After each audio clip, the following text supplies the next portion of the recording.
When I said we're going to make origami stars, how did you feel? This activity was never about you, okay? I asked you to do something out of the ordinary, something that's not within your scope for a lot of you, some of you better than others, because I want you to think about this. Look at this.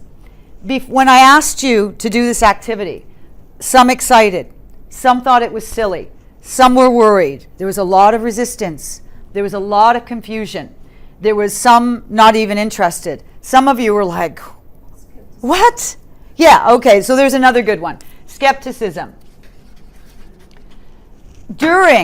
Some of you felt like a dumbass, frustrated, right? Felt like you were back in school, but you were kind of intrigued, but the task had no value, so you couldn't figure out why. Some of you were jealous at others' abilities. Some of you just said, well, to heck with this, here, you do it. Some of you almost gave up. Some of you did give up and let somebody else do it. Some of you asked for help. Afterwards, oh, thank goodness that's over. Or happy at the result, happy it was over. Some of you were not happy with your result. Some of you still felt like a dumbass, right? It's an origami star. I should be able to do that. You felt guilty for various reasons. You weren't happy with your result. Some of you couldn't figure out why you weren't able to do this and are going to continue to try.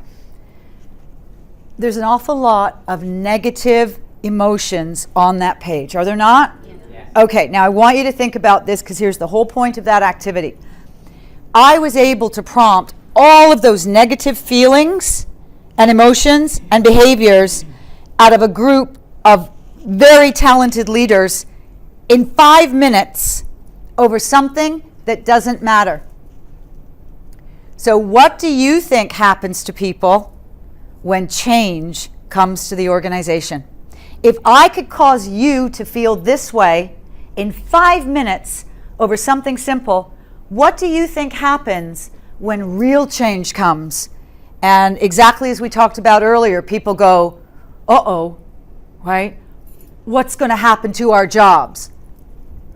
Do you think it's any different?